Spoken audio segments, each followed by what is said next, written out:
Le premier point, l'orientation budgétaire. Comme nous le savons, at mu jot bu ñuy préparer donc le budget dañuy def oote fii waxtaan ñu ne budget bi xam ne donc moom la ñuy def dañu oo le conseil municipal à les populations ñi xam ne donc xalaat nañ ne mën nañ ñëw waxtaan ak ñun ñu xalaat ci budget perspective budget bi ñuy def yan point lañ ci war a mën a dugal ak loo xam ne donc dañ ciy waxtaane ba population yi d'accord ñu def les orientations loolu moo tax ñu joxe document bi mais document bi du document boo xam ne mën nañu wax ne document final la déedéet dañ ko indi tey waxtaane si biir bu ñu paree après débat yi liñ ci war a mën a yokk wala luñ ci war a mën a wàññi ko xalaat ne ak yooyu dinañ ko wax pour préparer donc le budget 2019 donc dañuy bàyyi le secrétaire municipal Pam Ndiaye Diouf moom mu liiral ñu donc le document suñu paree donc ñu xool nan lañ ko ci faram fàccee tuuti ci olof liñ ci man pour ñëpp am même niveau bi suñu paree nag ñu ji ma dugg nag ci débat yi xam ne donc moo war pour ñu xool donc ci liñ leen proposé parce que loolu l'administration moo ko defar moom lañ proposé le conseil municipal ak les invités ku nekk wax ci nag sa xalaat ñi xam ne am nañ ci xalaat comme ni ma wax ko gis ne war nañ ci def dara wala lu ñuy yokkee et tout wala lu ñu war a wàññi nga xalaat ne donc nekkul ci orientation yi parce que c'est pas le budget c'est l'orientation seulement ñu def ko ci ba nga xam ne donc bu ñuy def le budget na fekk ñu jël tënk li xam ne dépp mooy soxla askan wi ñu mën ko see def. Messieurs les conseillers municipaux et chers invités, nous voici à nouveau réunis pour satisfaire notre obligation légale de tenir le débat d'orientation budgétaire. Ce débat est une étape importante dans le processus budgétaire. Il est réglementé par les dispositions de l'article 253 du Code général des collectivités locales qui stipule, je le cite, au moins un mois avant l'examen du budget d'une collectivité locale, un débat a lieu dans son conseil sur les orientations budgétaires. Fin de citation. Ce débat d'orientation budgétaire est un moment privilégié dans la gouvernance participative et un exercice de transparence dans la gestion budgétaire que je voudrais imprimer à mon mandat. Bien qu'il n'ait aucun caractère décisionnel, le débat d'orientation budgétaire permet néanmoins au conseil municipal de faire le point sur la situation et les perspectives économiques, sociales et financières de la commune. Il donne également aux maires l'opportunité de proposer les stratégies de mobilisation des ressources et des dépenses à inscrire dans le budget primitif. Dans cette perspective, je voudrais rappeler que le contexte national dans lequel le budget 2019 devrait s'appuyer est la mise en œuvre du plan Sénégal émergent PSE et surtout la fin de notre mandat en décembre 2019. Ce contexte laisse entrevoir des perspectives économiques très favorables, avec un taux de croissance du PIB attendu de 6,9% et un taux de pression fiscale de 19,6%. Ces agrégats macroéconomiques devraient sans aucun doute avoir des impacts positifs sur toutes les collectivités locales du Sénégal, parmi lesquelles la nôtre. Nous pouvons donc légitimement être optimistes dans nos prévisions budgétaires. Pour lancer le débat, vous me permettrez de rappeler, sans être exhaustif, quelques réalisations que nous avons effectuées dans le budget 2018, avant de vous livrer un certain nombre de réflexions sur les priorités que je souhaite donner au budget 2019. Quelques réalisations dans les politiques publiques. 1. Environnement et cadre de vie. Depuis notre arrivée à la commune, j'ai voulu faire de notre collectivité un territoire modèle de cadre de vie. C'est ainsi que progressivement, j'ai augmenté le budget consacré à ce secteur. En 2018, les réalisations suivantes sont faites. Maintien de la brigade de l'environnement chargée du nettoiement des grandes artères de la commune dans le cadre de projets de haute intensité de main-d'œuvre comme le FERA, avec lequel la convention de financement a été reconduite pour prendre en charge 150 agents de désencombrement des rues. Organisation d'opérations de désencombrement de la commune pour réduire de façon drastique l'occupation anarchique du domaine public et sensibiliser progressivement les populations et les commerçants sur l'importance de libérer la voie publique pour les usagers, c'est-à-dire les piétons. Nettoiement périodique du littoral et de la plage de Tongo. 2 équipes y sont spécialement affectées pour la prise en charge de la salubrité du quai de pêche et ses environs immédiats afin d'assurer la qualité des produits halieutiques destinés à l'exportation. Entretien du réseau électrique, du réseau d'éclairage public. La commune a décidé cette année de ne plus confier ce secteur à la ville de Dakar, malgré la mutualisation entre les 2 ordres de collectivité. Un prestataire à la charge de la commune est responsable de cette tâche, ce qui nous a valu une maîtrise totale de l'éclairage public et un bond qualitatif à la mesure des investissements réalisés. On peut même noter l'intégration de la cité Asekna dans notre réseau d'éclairage pour soulager les populations de la cité privée d'éclairage à la suite du transfert de l'aéroport. 2. Éducation, sport et culture. Secteur stratégique dans la vie de la commune du fait du nombre important des cibles qu'il polarise, l'éducation, le sport, les loisirs et la culture sont certainement les domaines où les investissements et les interventions ont été les plus nombreux et les plus fréquents. Ces interventions se résument globalement en termes de dotation de produits pour la désinfection des écoles, désherbage des établissements primaires pour la rentrée scolaire, réfection des toitures, reprise des portes et fenêtres, peinture intérieure et extérieure, reprise de murs de clôture des écoles touchées par les intempéries, école Abdou Sek, école El Hadj Talla Diagne, école Tafsir Ndiaga Gueye, école Eliman Thiaw. Reconstruction en cours de l'école Kenjero. Dotation de fournitures scolaires à toutes les écoles élémentaires,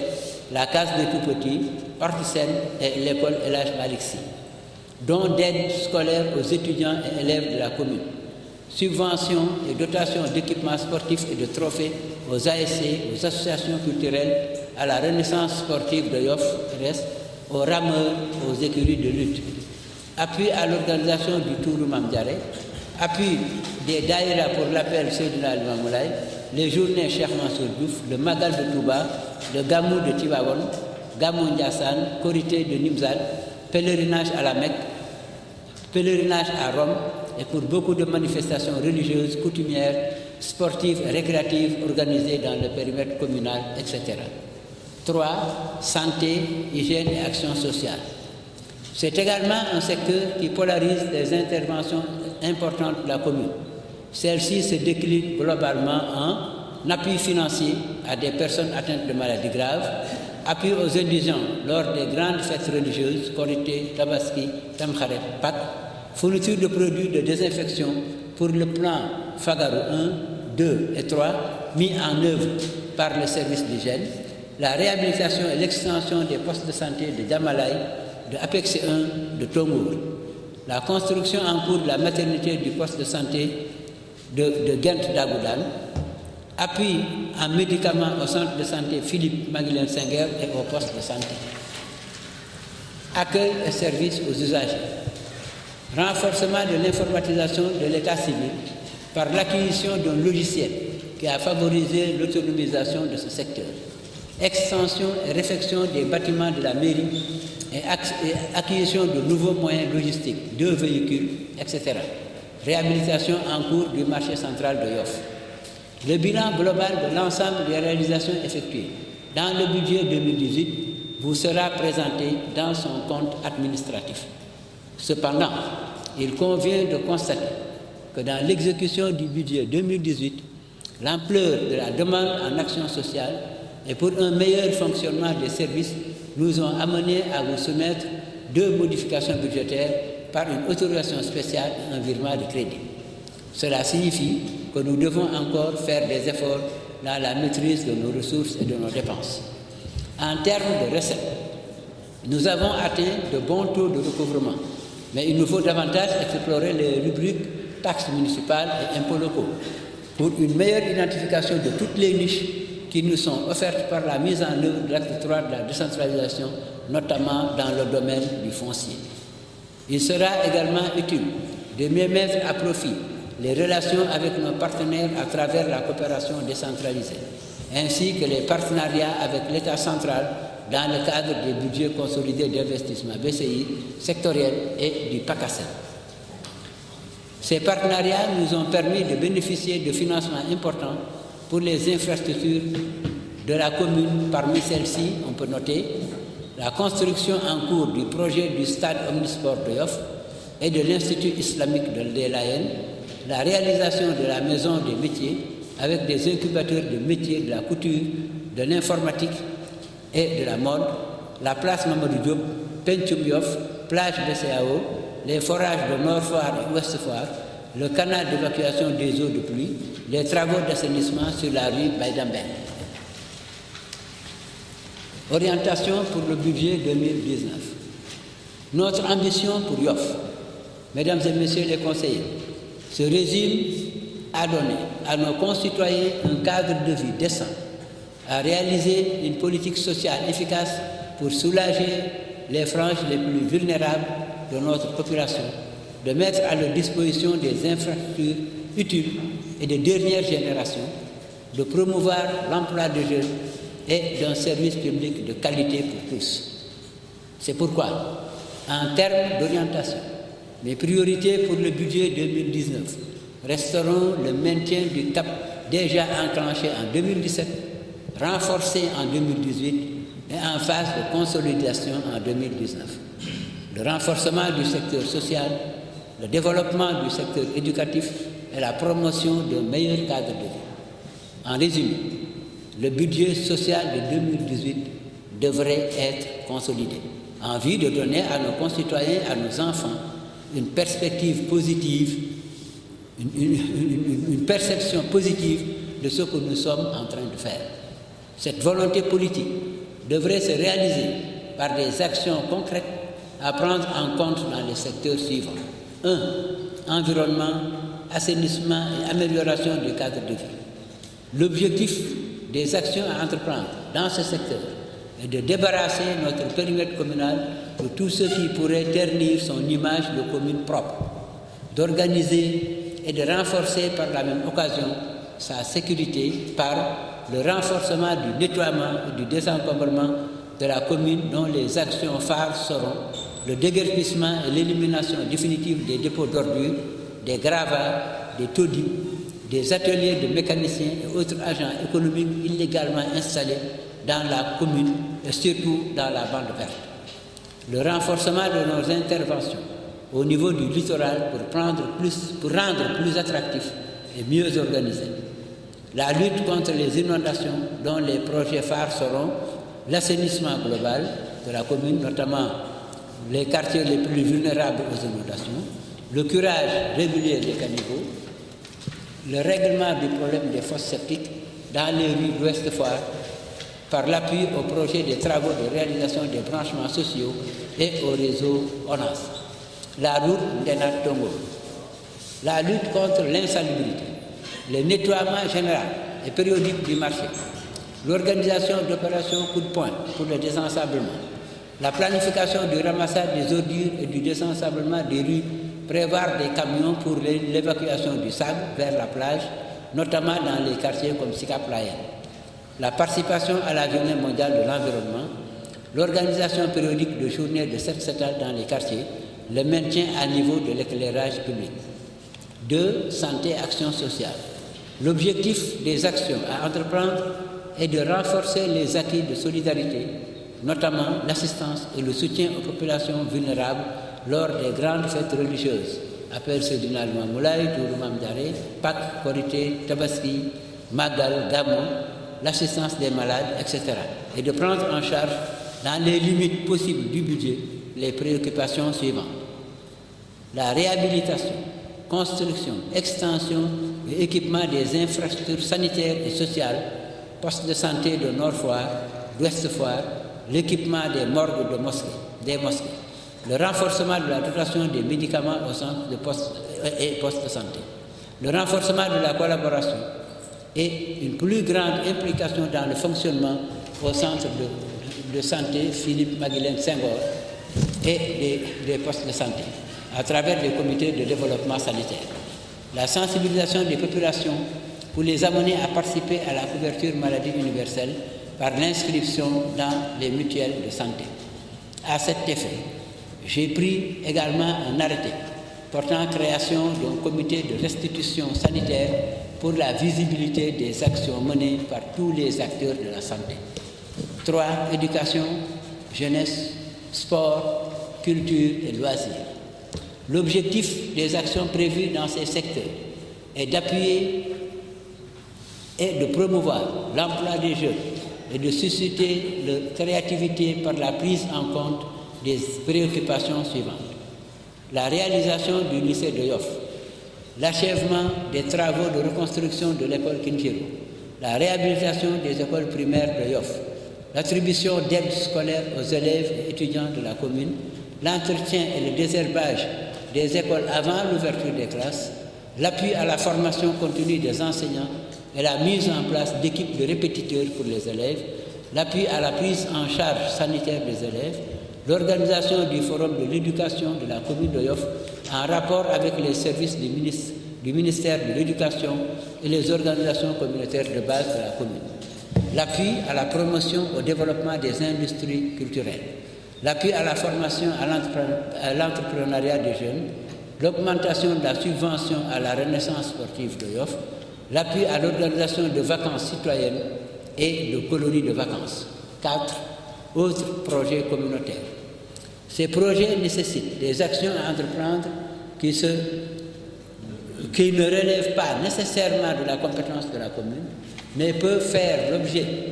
de partenariats avec d'autres intervenants tels que les ministères techniques, la coopération décentralisée, les ONG et les partenariats publics-privés. Le PACASEN, qui doit démarrer incessamment, devrait nous permettre de mener un certain nombre d'actions. Pavage de rues et places publiques dans les quartiers, l'aménagement de jardins à Ouest et Nord Foire, l'éclairage de la place Mamadou Diop, la construction d'avaloirs pour le déversement des eaux pluviales dans certains quartiers inondables, Cité Diamalaye, Ouest Foire, Tongour, Denal, la reprise de la voirie à la Cité Diamalaye, Cité Djilimbay, où le bitumage des rues de Diamalaye, Nord Foire, Ouest Foire, la bretelle Khourwa, croisement Tongour, la construction de la maison de l'étudiant et de la bibliothèque Ousmane Sembe, l'aménagement d'aires de jeu à la Cité Diamalaye, le renforcement des capacités et l'organisation des artisans de Yoff, la mise en place d'un dispositif de sécurité au niveau des environs de la place Mamadou Diop, l'amélioration du système de transport public des populations, le financement des femmes et des jeunes, le centre commercial Chérif Ousseynou Laye, la caserne des sapeurs-pompiers de Djinibay. 5. Gouvernance. Les actions à entreprendre dans ce domaine ont vocation d'améliorer aussi bien l'administration communale que les rapports entre la commune et l'extérieur. Elles se traduisent par la mise en place d'un mécanisme d'évaluation par des pairs pour les délégués de quartier. Ce projet devrait permettre à ces derniers de jouer leur véritable rôle de relais de la commune au niveau local. La coordination et le suivi permanent des projets et les activités menées par la commune. L'exploitation des possibilités offertes par l'intercommunalité et la coopération décentralisée. L'élaboration du plan de développement communal, l'élaboration de la mobilité des agents des services techniques, la motivation du personnel de recouvrement, l'amélioration de la stratégie de communication pour rendre plus visibles et accessibles les réalisations de la commune, les félicitations à la cellule de communication au passage. Pour terminer, nous estimons que les projets qui étaient inscrits dans le budget 2018 et qui ne sont pas encore totalement réalisés peuvent servir de base pour un programme réaliste et réalisable de la commune dans l'élaboration du budget de la gestion 2019. La réalisation de toutes ces activités nécessite un engagement constant de toute l'administration communale pour la mobilisation des ressources et une gestion rigoureuse et efficace de celles-ci. Mesdames, Messieurs les conseillers, chers invités, voilà les quelques axes de réflexion et d'orientation budgétaire soumis à votre appréciation. Ces orientations et les propositions pertinentes qui vont découler de nos échanges vont structurer et guider l'élaboration de notre budget pour l'année 2019. Je vous remercie pour votre aimable attention. Ni ñu ko waxoon sànq wax li ñu fi indi bu ñu xoolee ci première page bi je pense que SM dafa traduire rek li waral ñuy def débat d'orientation budgétaire bi mooy nag donc ñun foofu nañ leen wan ay quelques réalisations yoo xam ne defoon nañ ko ci suñuy budget yi passé mu commencé ci li ñuy wax environnement cadre de vie am na yoo xam ne nag mënuma ko wax ci olof dégg nga mais foofu daal dañ maintenir brigade bi xam ne ñoo fi nekk di nettoyer faxay ba ñooñu seen liggéey mën a gën a ñoŋ ak projet bi ñu amoon comme FERA bi nga xam ne permettre na ñu jël 150 agents yoo xam ne ñu ngi ci dëkk bi di ko bale et tout ak opération yi ñuy def désencombrement yi ñuy def pour mën a libérer secteurs yi ak tout ak ni ñuy nettoyer géej gi fële ci Tongoor fi xam ne jël nañ 2 équipes dëkk leen fa éclairage bi tamit wax na ci mooy par exemple lampe yi xam ne mooy tàkk ci mbedd yi wax na ci wax tamit li xam ne ñun dañ ko jëlal suñu bopp léegi pour xam ne éclairage boobu dina gën a mucc ayib moo tax ñu génn ci mutualisation bu ñu amoon ak ville de Dakar ba ñëw kii wax na sax ne intégré nañ fan yi waa ASECNA ci réseau bi parce que ñoom yàlla dafa def cité batterie dañu nekkoon ci réseau ASECNA bi mais bi aéroport bi tagoo dañu amoon ay difficulté foofu ba léegi ñun boo nañ leen ci li xam ne donc mooy suñu réseau bay leeral foofu secteur bi nga xam ne tamit moo jëm ci wàllu sport wax na lu bare bari ci foofu wax intervention yu bari yi ciy def et tout li mu résumé ci foofu rek mooy li xam ne moom la ñuy def ci école yi li ñuy def école bu laa tijji ak tout ak ni ñuy réfectionné école yi Yoff yépp bu école laa tijji ak yooyu ak tabaxaat bi ñuy tabax foofu ñu wax école Kinjuro xam nañ ne école boobu yàlla dafa daanu woon ba léegi donc ñu ngi commencé ko pour liggéeyaat ko te école boobu gis nañ ne travaux yi avancé na bu baax a baax defe naa kii bi ñu am sax à l'entreprise donc mooy mois de décembre pour mën a livrer école pour xale yi mën a taxu sawaat wax na tamit dotation fourniture yi ñu def at mu jot ne dinañ fexe ba équiper en fourniture école Yoff yëpp ñu boole ci cadre tout petit bi Hôtel Sène ak école Malick ci école communautaire boobu wax na dons yi ñuy def aux étudiants et aux élèves ñi xam ne ñu leen di jàppale seen inscription yi bu barke Dembo Ndiaye defe naa ñu ko doon joxe fii wax na tamit li ñuy subventionné équipe yi xam ne ñoo fi nekk muy équipe nawetaan yi donc di association culturelle yi ak équipe bu mag bu Yoff bi xam ne donc moom la ñuy wax RS Yoff jookat yi ak ñiy def làmb ji ak yëpp ñiy def lutte ñoo ñëpp ñu leen dimbali wax na tamit li ñuy def sa turu maam Njere ak ni ñuy def daayira yi ak màkk gi ak yooyu yëpp loolu wax na ko li jëm ci wér-gu-yaram hygiène action sociale ak li dimbali yooyu action sociale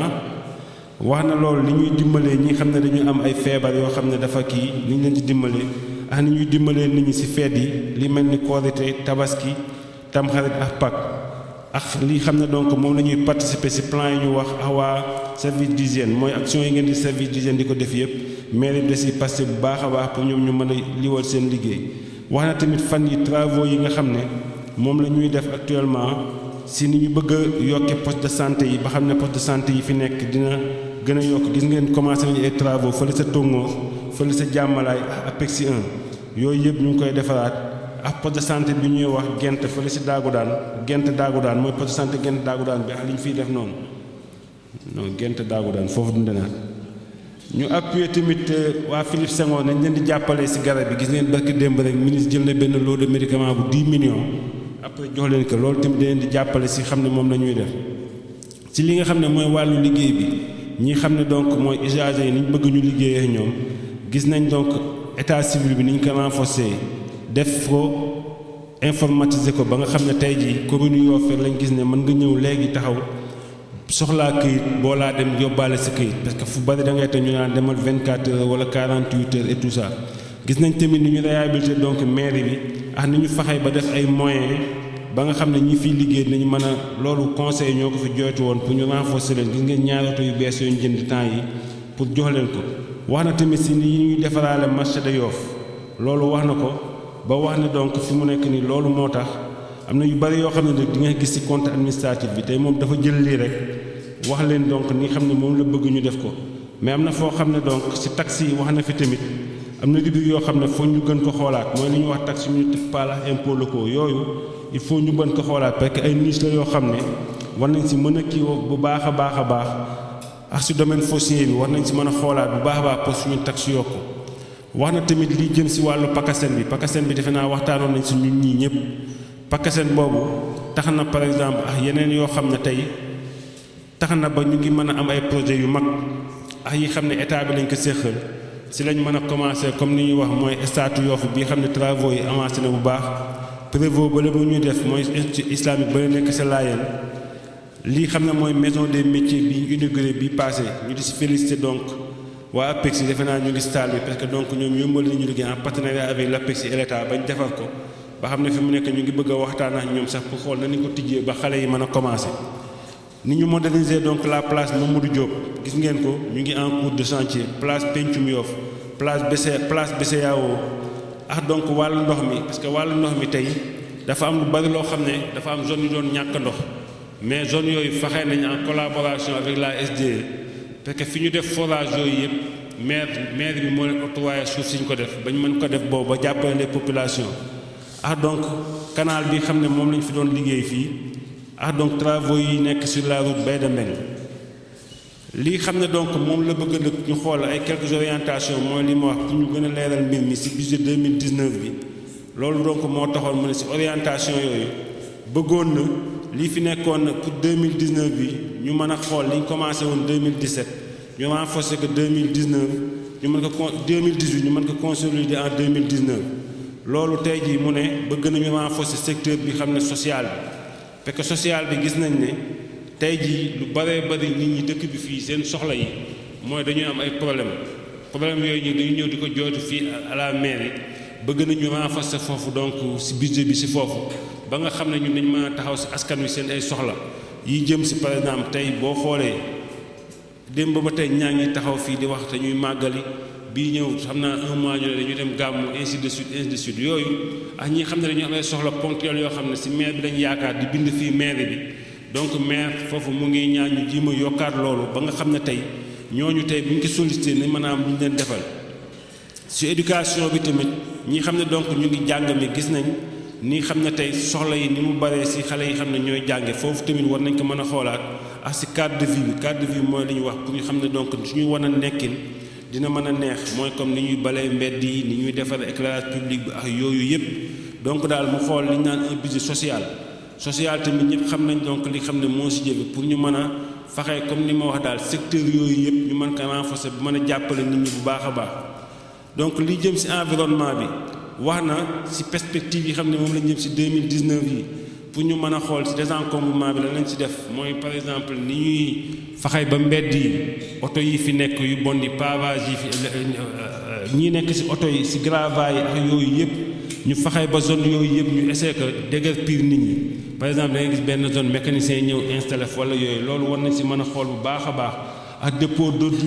yi yooyu yëpp ateliers yi xam ne dañuy ñëw rek di occuper surtout ñi xam ne dañu nekk ci bande verte yi fi ñu xool nañ leen organiser defaraat ko bu baax géej gi tamit ñu xool na lañ ci gën a intervenir parce que tey jii boo xoolee ci quai de pêche bi ak environ yi foofu tey dafa am foo xam ne niveau Yoff dafa àgg ci wàllu jën bi li may wax ne xam naa ñoom jabee lax laay ñoo ma gën a maîtriser mais jën ñëpp xam nañ ne dafa àndaax ak cet donc zone yooyu war nañ fa renforcer nettoiement bi xool ba ñu fa daan dem ay problème du ñu dal ñu naan foofu mbalit maa nga fa ngeen baal ma sax yaa nga fa ak yooyu et tout loolu ñu faxee donc ba nu ñu ciy lutter ñun la mairie ba nga xam ne tey yi ñu fi daan dal yooyu du fi amati loolu tamit war nañ ci mën a xool nan lañ ci waxtaane ñu faxee ba géej gi tamit nit ñuy fay toog gën a mën a nekk à l'aise parce que toog ci tefes gi mu set et tout ça loolu tamit baax na ci wér-gu-yaram ñu kii ko inondation yi xam ne donc moo doon am yooyu tamit ñu xool fii xam ne donc quartier yi xam ne ñoo doon gën a sonn ñu jàppale leen ci bu baax a baax ba loolu mën nañu bañ a dal ñu faxee ba di curer régulièrement canal yi xam ne moo fi nekk ñu régler les problèmes des fosses septiques au niveau de Ouest Foire par exemple tey ñooñu assainissement bi sonal na leen trop mais xam nañ ne fan yi dinañ gis ne nañ départ donc démarrer assainissement boobu parce que quand c'est bouclé ñëw nañ foofu ba war nañ commencer fan yi rek l'assainissement donc de Ouest Foire avec waa ONAS ñu leen ci gërëm en partenariat ak boobu ñu defar tamit route boobu ñuy wax Ndenaat Tongoor tali boobu moom dafa am solo ba nga xam ne dina tax ñun waa Ndinane ñu gën a développer bu baax a baax yàlla tax le ministre Abdoulaye Diouf Sarr ñu ñëw lancer les travaux dañ koy lancer le jeudi à 15h 16h au plus tard bëgg nañu démarrer donc dañ def invitation yi ak ñi mais bëgg nañ képp ko yëg fii rek nga xam ne mooy sa invitation ministre day ab gan alxemes bon loolu dañ si invité yow gépp parce que projet boo xam ne la am na solo trop parce que tali boobu yem si jumaa ji moom la ñuy continuer mu dem ba si pharmacie Tongoor donc muy projet bu am solo boo xam ne dina tax tey jii désenclavement bi xam ne donc boobu moom la ñuy wax dina régler lu bare si zone yooyu li ñuy wax côté Ndinane Tongoor donc ñu ngi invité ñëpp le jeudi incha allah. dinañ wax nañ tamit si nettoiement périodique marché Yoff bi ñu ngi koy nettoyé defaraat ko gis nañ travaux yi ñu fa def gis nañ ne temps yi sax dinañ ko gën a éclairer peinture ko defal ko ba mu rafet ba nga xam ne tey jii ñi fa nekk di liggéey dinañu am kii ñuy gën a tamit cetal def ay setal di nettoyer désensablement mooy tali yi xam ne donc am na ay suuf ñu fexe ba nu ñu wàññee suuf ci le maximum camion bi ñu doon wax tamit ñu pare mu opérationnel ba nga xam ne donc suuf soosu xale yi tibb souvent duñu am ay problème dañ koy sànniwaat rek ci mbedd mi souvent suñu agent dañuy ay problème mais camion bi dina opérationnel ce mois-ci pour léegi li ñuy tibbati ci suuf ci tali bi ñu mën ko def ci camion bi parce que am na ñeneen ñu ko soxla feneen ñu fexe tamit ba suuf soosu ñuy wax am na quartier yoo xam ne comme Sicap Layène ñoom toujours dañ koy jooytu ñu jàppale leen foofu di participer encore ci li ñuy wax journée mondiale de l'environnement ñu si participer ak seetal yi xam ne ci quartier yi moomoon bu jëkkoon ñu fexe ba ñu ci gise suñu bopp bu baax a baax ñu participer ci ak li ñuy wax donc le niveau de l'éclairage public parce que éclairage public bi franchement ñu ngi ci félicité service yi gis nañ amélioration bu mag a mag bu ci nekk parce que temps yi dëkk bi wax fa dëgg yàlla macha allah leer na trop mais il faut ñu maintenir le cap wala ñu gën a yokk li xam ne donc moom des zones yi xam ne dafa sombre wala mu lëndëm ñu faxee ba ñooñu sentir seen bopp ci éclairage parce que am na zone yoo xam ne des na mais ñi def service technique yoo xam ne ñooy loolu ñu gën a wër ci zone yi implication ci population yi ñi xam ne gis nañ ay zones yoo xam ne war nañ fa intervenir gën ko leeral tamit ñu jox ñu les informations pour que ñu mën a maintenir ci loolu ñu faxee tamit ci action sociale ba li xam ne moom lañ doon def ci appel bi ci PAC ainsi de suite ak yooyu yëpp liñ ci man maximum ñu def ko pour mën a satisfaire donc loolu am na loo xam ne tamit ñu ngi koy wax ci école yi ak yooyu ak kii sanitaire yi comme li ñuy wax poste de santé Nord Foire parce que poste de santé Nord Foire je crois que le projet joxoon nañ donc le maire le plan war nañ oo les populations de Nord Foire waxtaan ci ak ñoom pour valider ko pour xool donc nañu démarrer les travaux là parce que site bi choisir nañ ko ba pare loolu tamit moo ñu dal ci Ouest Foire mais Ouest Foire le problème bi ñu am mooy ba tey dañ am problème foncier foofu parce que fu ñu ko def lañ amagul mais bind nañ service yi xam ne bind nañ leen pour ñu jox ñu donc terrain yooyu pour ñu mën fi def parce que boo xoolee suñu budget ñetti at ba ñeenti at ñu ngi ciy def benn 50 millions pour ba nga xam ne war nañ ci mën a tabax poste de santé boobu mais yàlla dafa dogal ba tey amuñu suuf bu ñu ko def mais bind nañ les services de l'État pour bu ñu mënee jox loolu ñu def ko équipement morgue yi tamit parce que morgue yi dañuy soxlaa lu mel ni ay climatiseur ak yeneen ñu demee noonu ñu fexe ba morgue yooyu fi nekk yëpp ñu équiper ko ñu tamit gën a renforcer dotation bi xam ne mën a jox Philippe Senghor ak poste de santé yi nekk ci Yoff parce que ñooñu tey jii li tax ñu bëgg a renforcer ko parce que suñuy population rek ñoo fay dem di faju ak yooyu te ñooñu war leen gën a mën a jàppale bu baax ba faj mi gën a yomb ci ñoom mais li mu man mooy joxe ay médicaments yu bari xam ne tey jii donc ñoom sa foofu sa poste yi dinañ gën a yombal ñii li ñu soxlaa ci affaire garab yi yooyu ñu renforcer tamit suñu collaboration ñoo Philippe Senghor mooy comité de développement sanitaire yi xam ne moom lañ fay def yàlla def na installé nañ comité yi ba pare donc li ci des mooy commencer liggéey bi gën a jàpp tamit ci li ñu wax la couverture maladie universelle CMU bi ñu gën ci jàpp ba xam ne donc nañ ci mën a inscrire ci mutuelle yi bu baax a baax ñu jàppale leen ba nga xam ne suñuy doom ak suñuy famille dinañ am fu ñu fajoo te duñ ci fay lu bare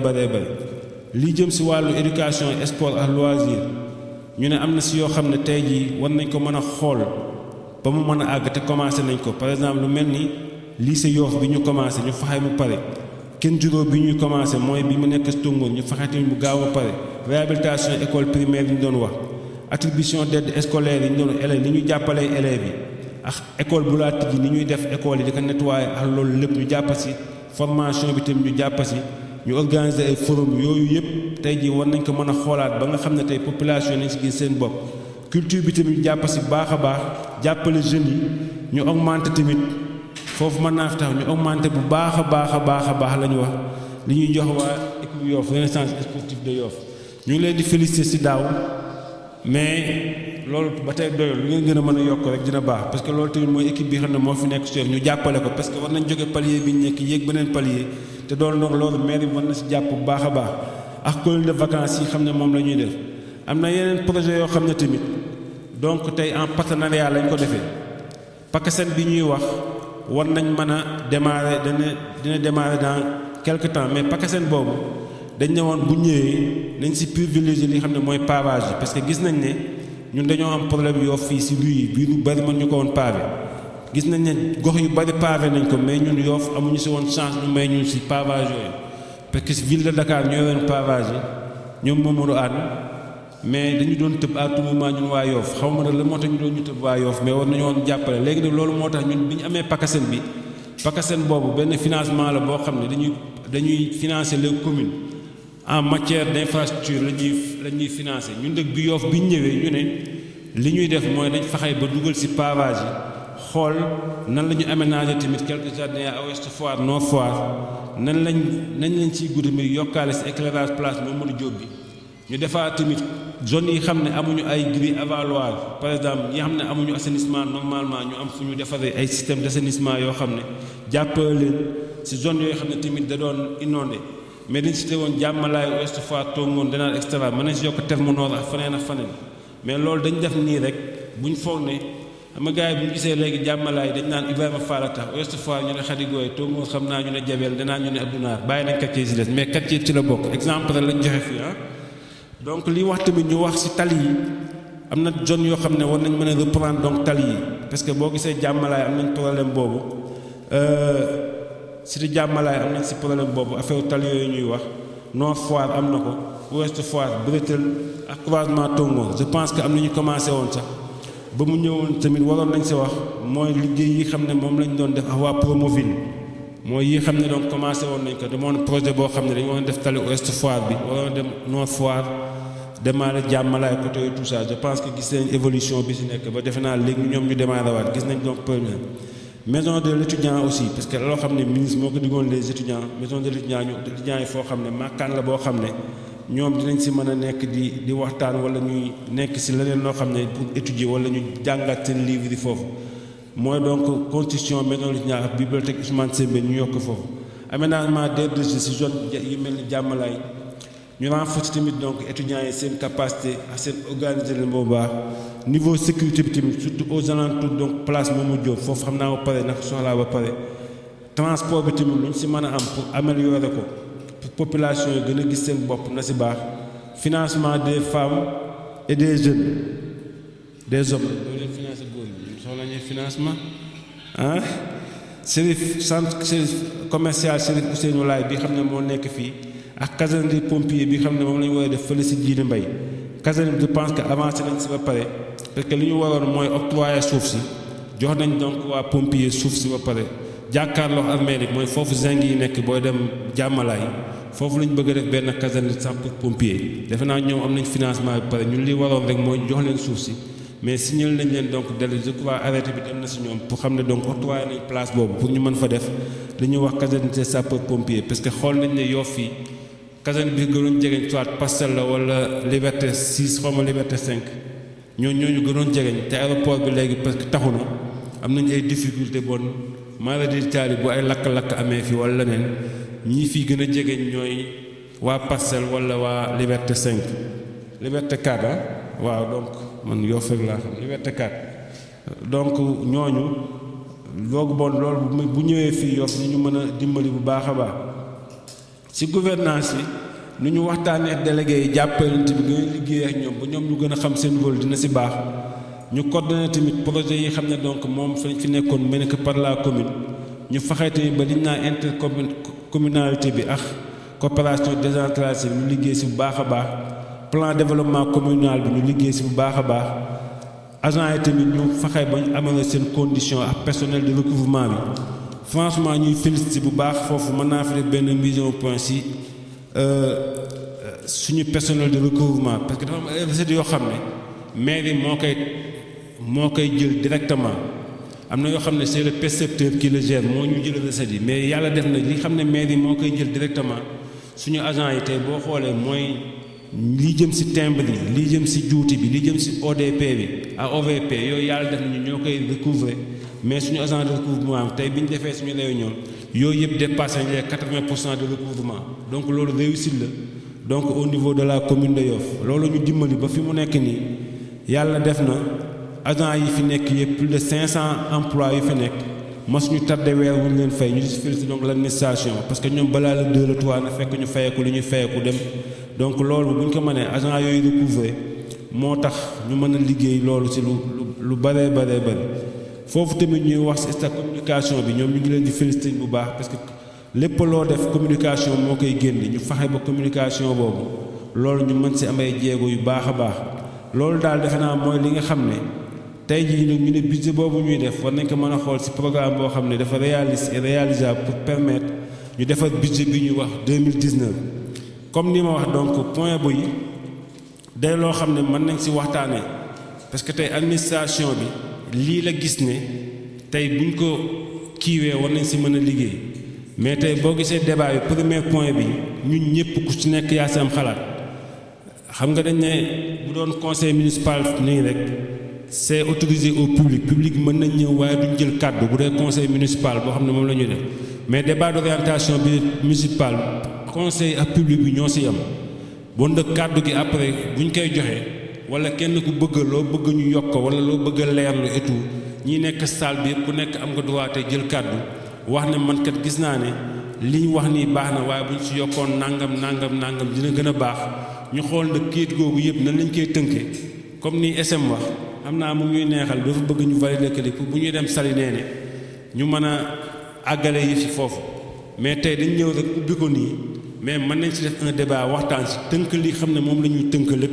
ci débat bi parce que débat bi ubbi ouverture la rek mën na doon fukki fan mën na doon juróomi fan mën na doon ñaar fukki fan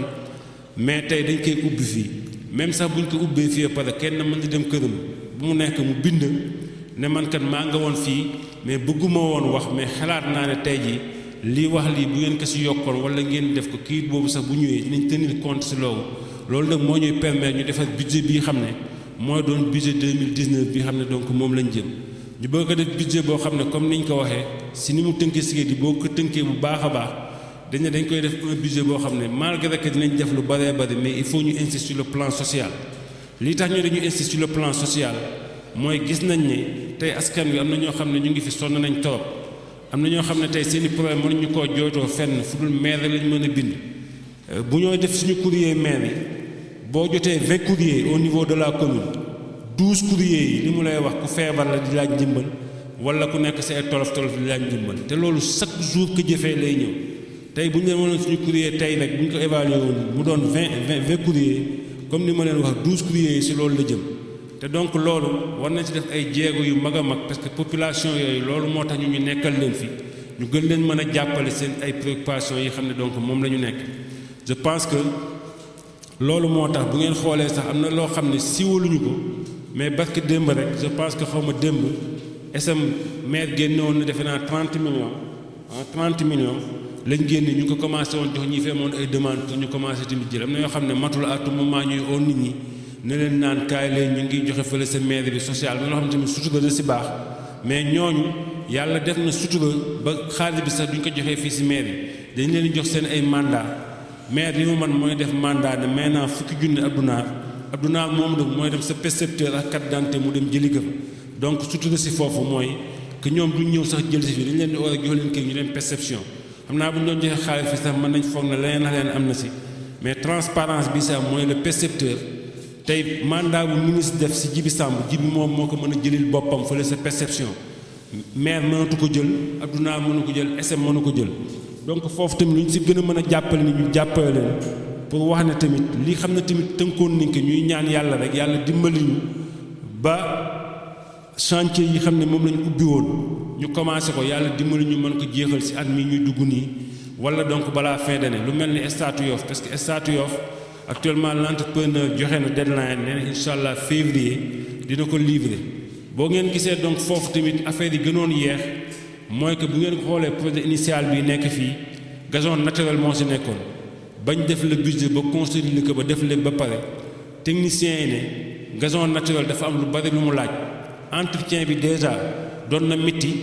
parce que donc il faut ngay arroser taille gis ngeen fan yële rek bi Sénégal waree football bañ naan état gazon yu baaxul wax yooyu parce que entretien bi mu laaj est-ce que nañ am moyen ñaareel bi ñu ne gazon naturel durée de vie am ñaari match par jour la mën a am maanaam bés bu jot li ñu si mën a football mooy ñaari yoon par exemple ñenn ñi football suba wala ngoon ñu football daal ñaari yoon ñaari 90 minutes léegi ñu ne donc loolu tamit te comme ñun fii dañuy soxlaa terrain bu baax donc na tax ñu ko def synthétique il fallait donc ñu xaar avenant boobu synthétique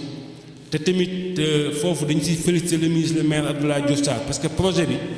bi muy commencé boobu Omar Youm moo nekk fële si ministère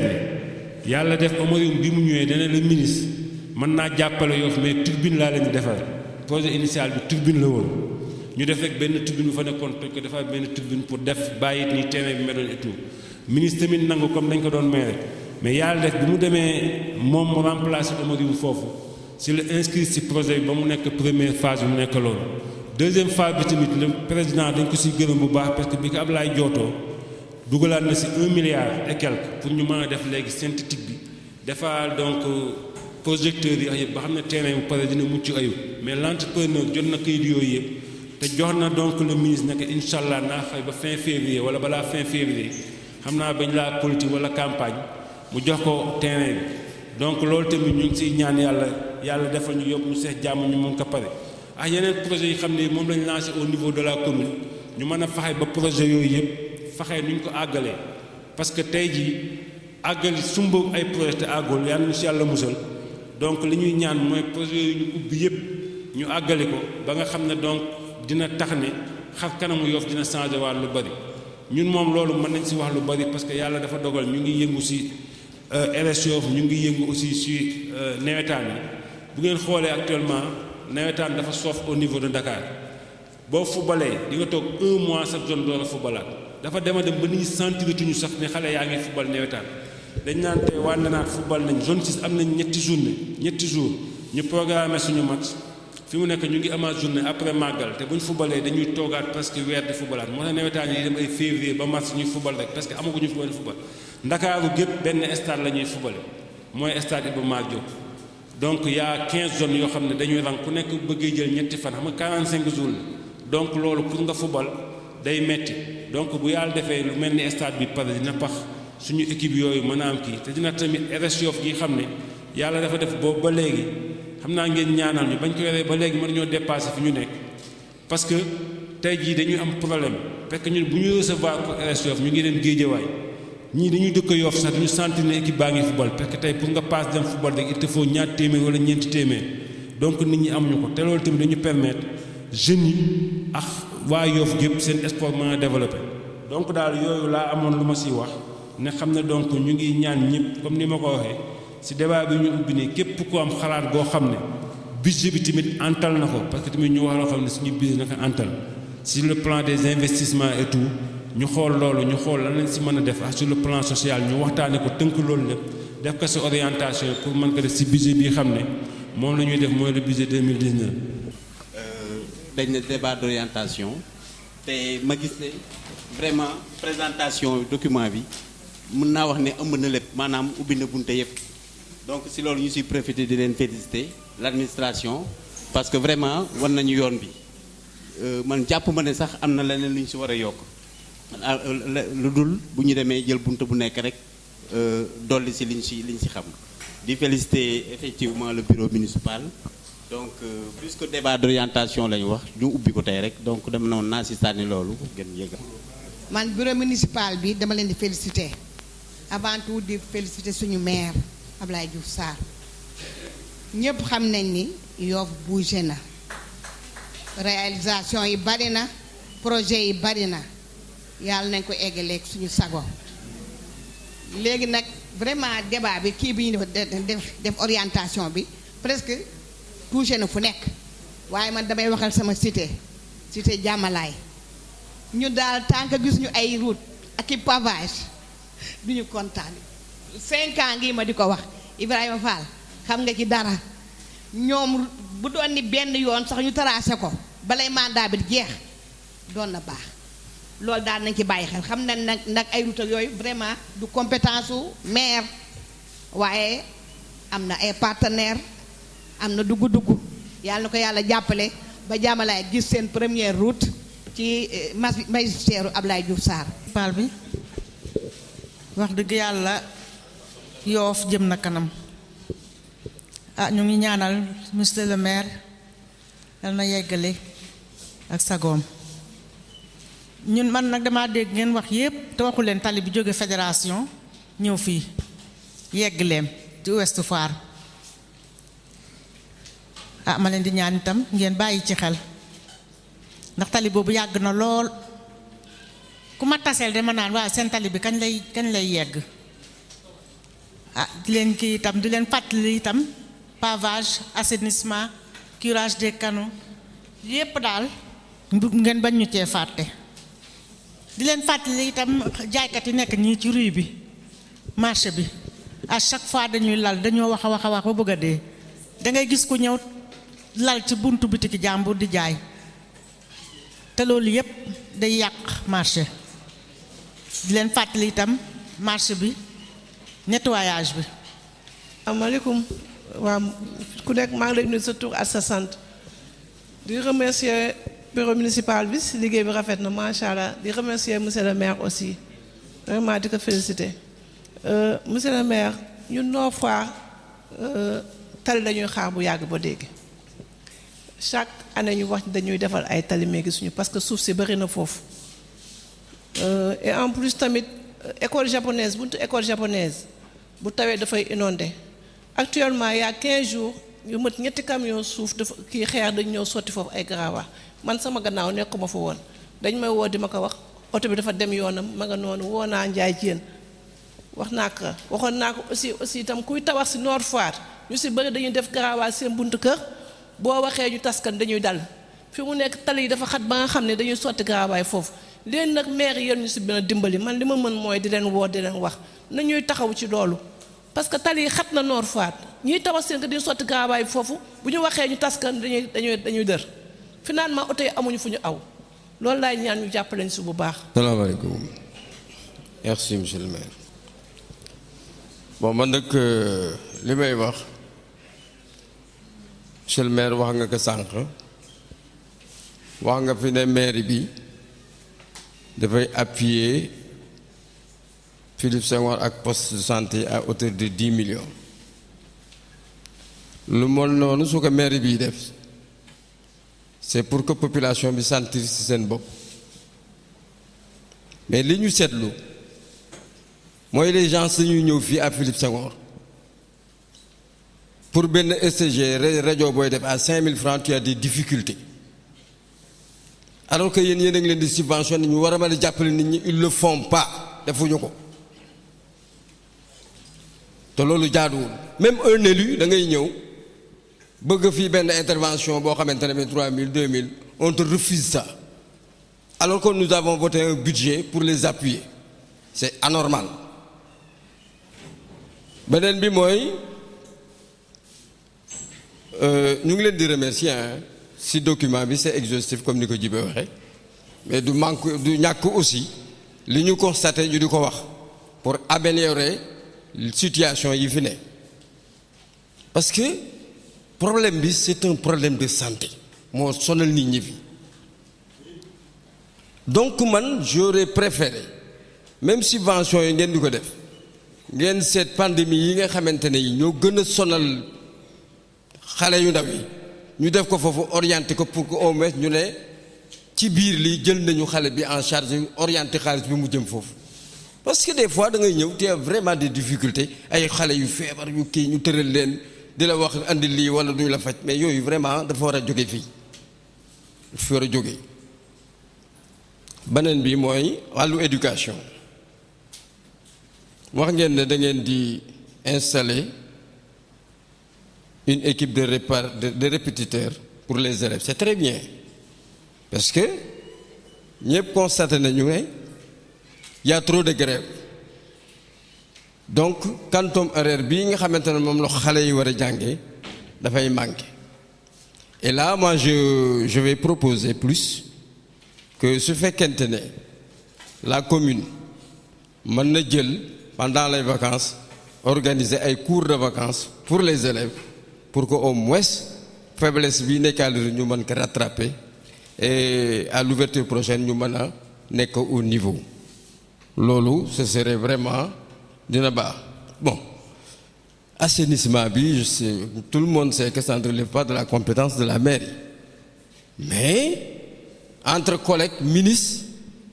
vraiment def naa war nañ ci mën a def effort ba eau yi coule toujours ñuy woote xam nañ ne du compétence du mairie mais foofu rek lañ ko dàkke c'est entre collègues ñu dimbali ñu puisque eau yi stagné wu fi boo ko jëlee bàyyi ko fi mu yàgg ça pose un problème de santé. Donc du fait que notre maire est ministre de la santé moo tax ñun ñooyu bu ñu si sonne di leen amer man damay woote damay jamais de tout le monde parce que nous sommes près des populations li ñuy dégg rek la ñuy wax te itam nit ki da nga koy defal du 1er janvier jusqu'au 30 décembre lu baax benn 31 décembre yàq ko loolu tax ñuy alerter parce que ñoo bokk lépp donc foofu war nañ ci taxaw te et puis pavage yi ñuy wax aussi suñu ko defee te assainissement bi jaarul yoon gëmuma ne mu war mel ni mu war a mel donc loolu ñu bàyyi ci xel. Monsieur le maire aussi waxoon naa fii ci budget bi passé ma ne leen à l'image du maire de Yeumbeul Malika affaire CMI couverture médicale universelle. Donc comme c'était 7000 francs ou 7500 état bi jël la moitié le maire de Malika dafa jëloon la moitié des 3500 yi jëm ci population yi ma ne woon loolu su ngeen ko mën a def dina soulager population yi donc certainement defuñu ko ci budget bi mais bu ñu ko jéemee def ci bii ñëw dina woyof ci population yi. maa ngi doon wax affaire assainissement mais ku nekk xam na buntu këru Baye Bissimi ni muy couler tous les jours tout dernièrement rek la fa sëñ Pape Malick si ñëw di ko jaale mais c'était dans une situation piteuse te loolu dafa récurrent toujours dafay am moo jaar aussi ci tali bi jëm marché jëm Sambène jëm marché foofu romb magasin salle de chaise j'ai même envoyé des vidéos ay Aziz yooyu pour de visu ñu gis li may wax mais nag étant donné que le problème d'assainissement c'est un problème très lourd kooku mënuñu rek jéem ko wax pour entre collègues ngeen bon social mais la mairie elle est à 90% sociale yéen a ngi ciy def lu ngeen mën nag vraiment on l'a vu ñëpp constaté nañu donc foofu aussi dañ leen di remercier xam ne nit ñi ils vont venir. di rafetlu jotaay bi. di kontaan ci invitation bi ñoo def ci fii donc bëgg def benn contribution ci budget bu njëkk bi mooy le maire dafa jël engagement vis-à-vis des délégués de quartier dafa leen dotation cachette drapeau uniformisé certificat attestation domicile. boo jëlee engagement yu mel noonu nag yaakaar naa pour nga mën ko réaliser da nga koy budgétiser te gisuma ko ci budget bi donc day nekk ay promesses yu naaw rek te yàgg nañ ko wax mosul réaliser wu parce que ça n'a jamais été budgétisé defe naa bii occasion la pour ñu dugal ci budget man satisfaire lool. beneen bi mooy toujours ci wàllu assainissement la presque mooy ndox mi daw ci